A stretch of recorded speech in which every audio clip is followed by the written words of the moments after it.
Hello, ladies and gentlemen. Welcome back to another episode here on African Confessions. The following message that you're going to be listening to, it was sent to me by one of our dear brothers. So this is the translation of the message that he sent to me.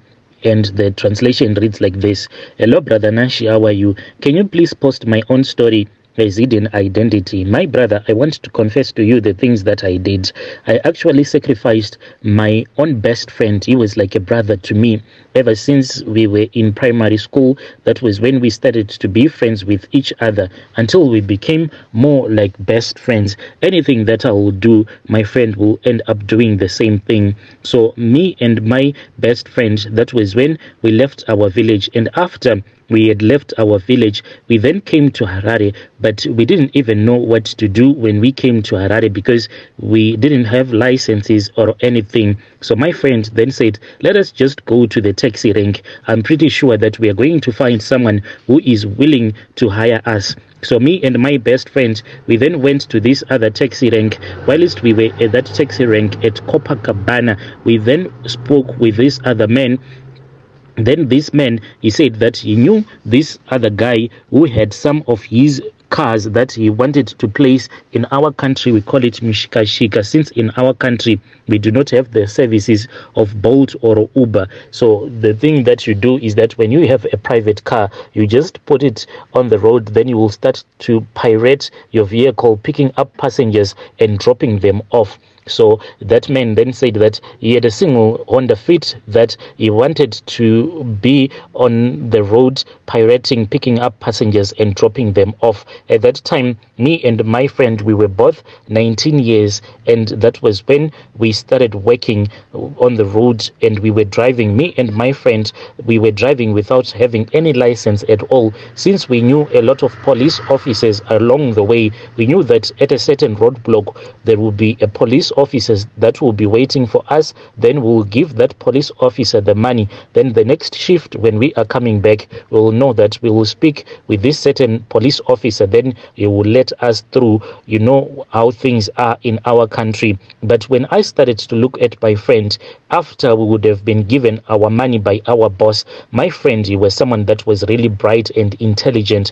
He was an organized person. But as for me, when I started smoking and drinking alcohol, that was when my boss started to sort of like hate me because of the things that I started to do. As for my friend, he then went and he got his learner's license. This was after our boss had encouraged us to at least get some licenses, even though he knew that we were driving without licenses at all. So my friend went and he did his learner's license. 2 weeks after that, he then went and he got his driver's license. After he had gotten his driver's license, unfortunately, that was when I got fired, because on that day, when I went to pick up the car, I was really drunk, and the wife then said, you cannot take the car because you are drunk. But I forced her to give me the keys, and I took the keys. But along the way, I then had a tire puncture because I used a gravel road whilst I was running away from the police, because I had refused to bribe them. And they said, so you are thinking that you are very clever. Then they started to chase me with one of these other taxi that they had impounded. So whilst they were chasing me, I started driving along this other gravel road. Then the tire had a So I then started to drive along this other gravel road. Then I had a tire puncture. Then they arrested me. So my boss had to pay a lot of money. After my boss had paid a lot of money, that was when I got fired. And after I had gotten fired, then I spoke with my friend and I said, please, can you give me your driver's license, because there is this other man who is saying that he wants to give me an 8-ton truck so that I can drive it. So my friend agreed and he gave me his license. I went and I applied for the job and I got the job. But unfortunately, then there was one who stole the wallet, my wallet, because I had that license in that wallet. That is how the license got lost. When I spoke with my friend, he really got so angry, and he was also arrested after he had been caught driving without having a driver's license. So after we had both been fired, me and my friend, we then started to hustle again until I gave him an idea, and I said, oh dear friend, let us go to these other white garment prophets so that we can try to get some prayers so that we can get a job. My friend refused, and he said, you know that we grew up in the Pentecostal church and we are not allowed to go to the white garment church because we grew up being told that the white garment churches, they use the marine spirits to give people prophecies. That is why they use a lot of water at their churches. So my friend totally refused, but as for me, I said, okay, let me go alone. Instead of me visiting the white garment prophets, and I said, why don't I just go and I speak with my ancestors so that they can tell me what is it that I did them wrong? Why are they punishing me? I am tired of being poor. So I went and I spoke with this other traditional healer who is in an area in Domboshava, but I was then told that in that same compound there was this other place where there was a fireplace. I was supposed to go and take some ashes there. So I went and I collected some ashes there, and I was told that when I would return back, I had to mix these ashes with the water that we were using to cook. And at that time I was still staying with my friends. I then returned back and I did as I had been told by that traditional healer. So I kept on doing these rituals until one day when I woke up, my friends had woken up really early. It was somewhere around 5 a.m. when he woke me up because we were supposed to go to these industries there in Willowville so that we can try to find a job. But I was really lazy. I said, I will follow you.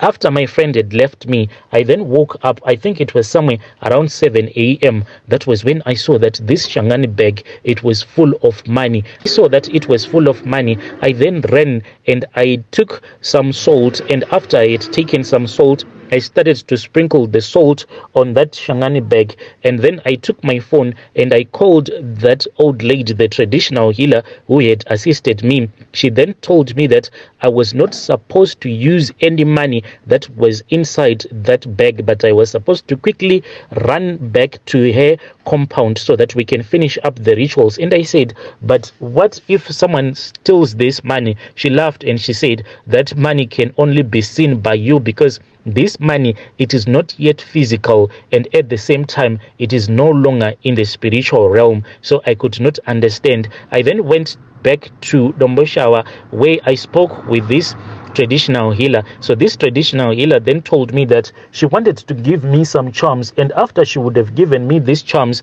I was going to have an accident. I was supposed to get a job working as a taxi driver, and I was going to have an accident, a fatal road accident, but the blood that was needed was the blood that belonged to my best friend. So that healer then told me that somehow I was supposed to convince my best friend so that he can actually be in the same car with me at the time that I was going to have a fatal accident, for I was supposed to die, at least die, then I would be risen up again from the dead so that I can start to enjoy money. At that time I told that traditional healer that it was going to be impossible because my friend had gone to the industries and he had told me that there is a place where he had gone to and he had been promised a job. The traditional healer then said, no, do not worry, I am going to do my things. So after my friend had been promised a job, the supervisor called him and he was told that his services were no longer needed. So my friend was desperate again. I was then given some charms that I was supposed to drink, and after I had drank those charms, I then returned back to that same man, the one who had once given us his car so that we can use it as a taxi. I went and I asked him for his forgiveness, and he forgave me, and he said, okay, I am going to give you the car, but please do not try to damage my car. So I immediately took the car and I called that traditional healer, who then told me that in 2 days' time I was going to have an accident, and I should make sure that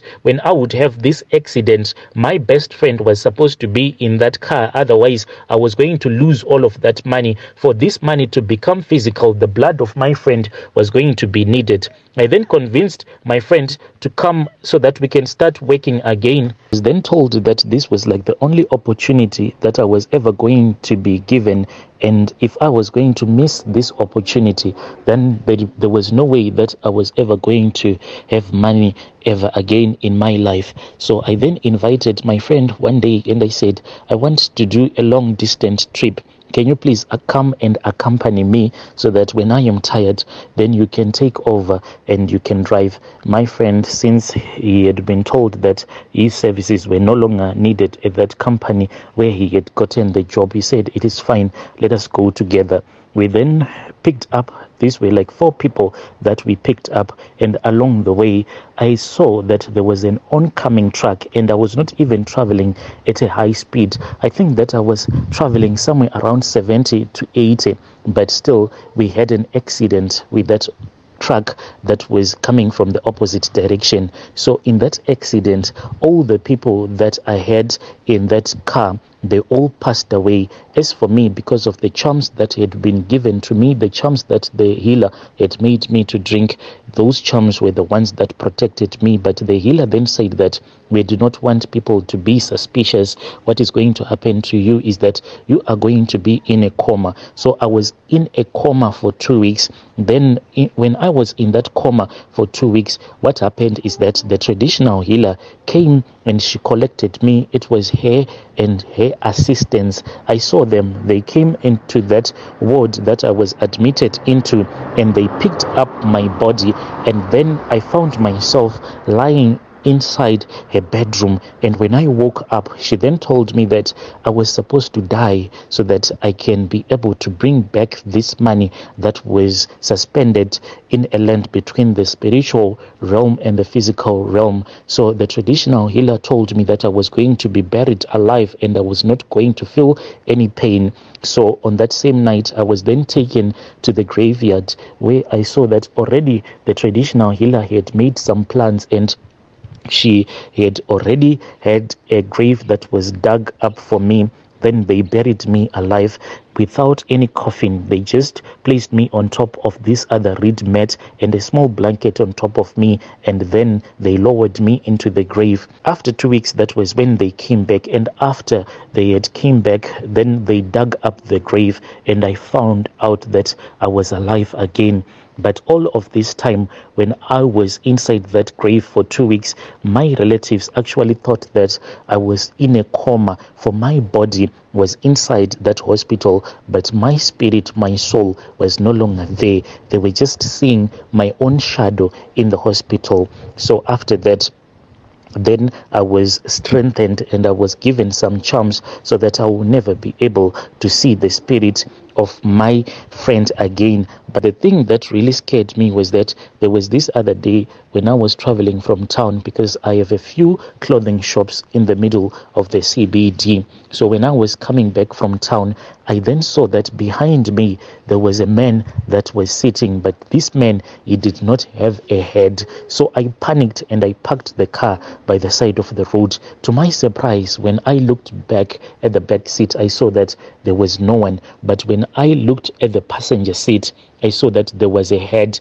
This head, it belongs to my best friend, the same friend of mine who died in that accident. And that healer told me that I should never set my eyes on my friend's grave where he was buried. But that the problem is that me and my friend back in the village where we were both born, we are actually neighbors. So even if I say that I am going back to my village like today, I am going to see where he is buried, because it did not tell me what the consequences are going to be if I am going to set my eyes on his grave. So as for my friend's head, whenever I am alone, I'll just say it, especially when I am driving. When I'll just look at the passenger seat, then I'll see that the head will be just there.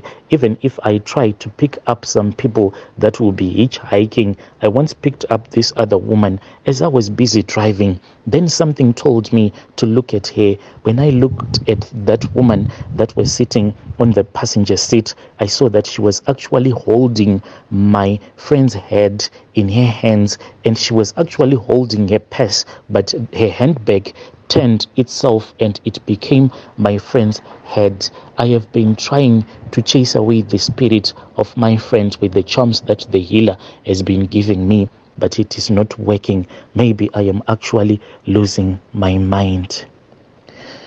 Dear listeners, right there was a translation of a message that was given to me by our dear brother. That is his own confession. Strange things do happen in this world. Yo.